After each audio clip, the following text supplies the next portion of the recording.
C'est même pas du musée, puisque les musées ne considèrent pas ça comme tel. Ils considèrent l'artiste en tant qu'une œuvre à analyser, à observer et à référencer par rapport au contexte.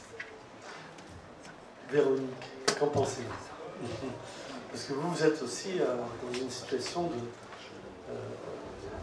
de présenter, puisque vous présentez de l'art ici, vous montez des programmes artistiques. Qu'est-ce que vous en pensez?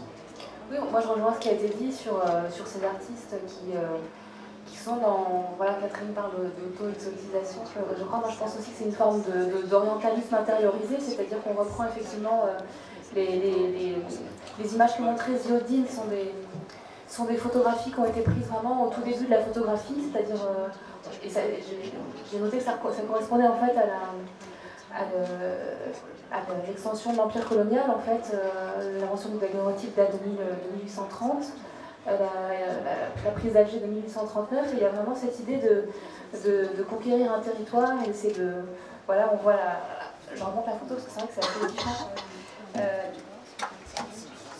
L'idée de prendre en photo des femmes voilées, parce que ça intrigue, voilà, c'est tout de suite l'étrange, l'autre absolu, et de la dévoiler. Alors évidemment, il ne s'agit pas de la même femme, et d'une prostituée en fait qui pose voilée puis dévoilée, et on a l'impression que c'est presque l'acte photographique qui dévoile cette femme, donc il y a quelque chose de très, très violent. Et c'est vrai que si on regarde la production artistique actuelle d'artistes, voilà, sous cette étiquette artiste musulman ou artiste arabe, parce qu'il y a un glissement sémantique qui est très facile à faire.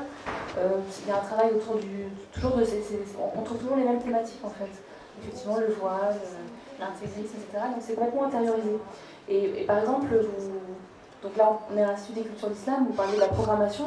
Nous, c'est pas du tout ça qui nous intéresse en fait, de programmer les artistes parce qu'ils ont un nom arabe ou parce qu'on va être attiré par une forme d'exotisme. Ce qui nous intéresse au contraire, c'est de montrer, par exemple, en ce moment, pour les veillées du Ramadan, on montre le travail de François Morlet, qui est un artiste, tout ce qu'il y a de plus français, qui a Cholet, qui est un vieux monsieur maintenant, et voilà, il a eu un choc esthétique en 1952 quand il a visité l'Alhambra, et il avait déjà rencontré l'art concret en Suisse, et il y avait déjà des cheminements comme ça dans son esprit, mais il s'est rendu compte que voilà, c'est ça qui l'intéressait, et ça lui donnait vraiment...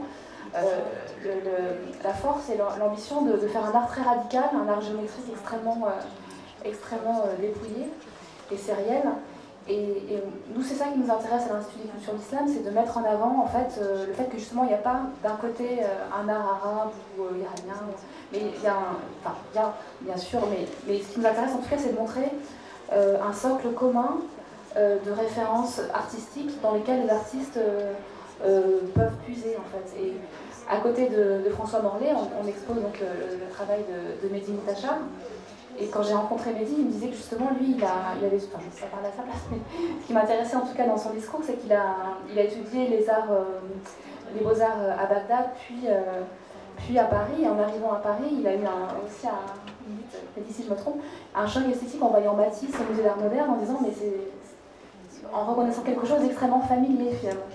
Et donc moi, ce qui m'intéresse, c'est toute cette interaction entre voilà, des artistes qui puisent en fait comme ça dans un matériau esthétique commun. Voilà, donc moi, je ne suis pas intéressée par la scission, mais plus sans vouloir faire d'angélisme, dans ce qui peut rapprocher par l'art en fait. Je suis d'accord avec Amel sur le fait que ça ne sert à rien, voire ça peut être une démarche assez dangereuse de reproduire ces clichés dans l'art. Et c'est pour ça que j'écris en ce moment un livre sur cette que j'appelle l'islamania, sur le fait que c'est devenu quelque chose de très à la mode, de très vendeur, mais qui en même temps reproduit des clichés. Et je pense qu'il y a aussi des artistes, donc je reprends l'exemple de François Morlet, et justement j'ai envie de m'intéresser à eux parce que je pense que les clichés ont beaucoup été construits par les artistes, par l'orientalisme au XIXe siècle, et que c'est encore des schémas qui sont très prégnants aujourd'hui. Et je pense que on peut aussi guérir le mal par le mal. Je crois beaucoup à cette faculté de l'art de retourner les symboles, de déconstruire des images par d'autres images. Mehdi, malheureusement, vous êtes le seul artiste de tout ce panel.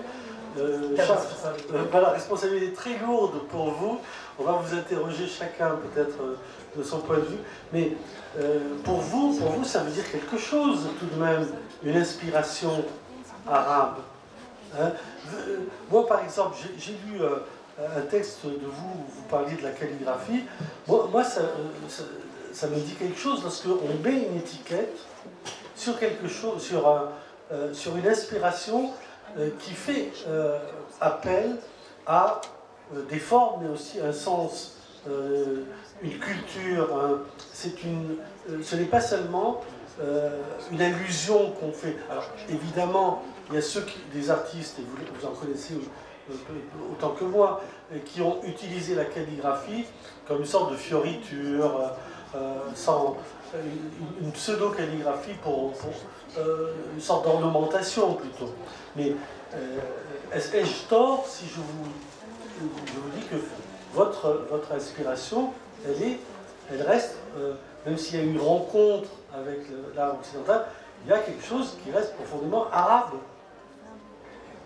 Je ne vous insulte pas en disant ça. Non, pas du tout. Je voudrais revenir un peu sur ce qui vient d'être dit. Et je vois qu'il y a un débat qui va dans un sens qui est sur le soir de donner de nom à de mode ou à d'actualité ou à je ne sais pas quoi. Je crois que je ne suis pas concerné par ça. Première chose. Je précise. Je ne suis pas concerné par si des Arabes font ceci ou si des Turcs ou des Iraniens ou des Français qui font ceci ou cela. Ça, c'est quelque chose qui ne me concerne pas. Qu'il y ait du succès ou qu'il n'y ait pas de succès, ça, c'est quelque chose qui m'a jamais intéressé.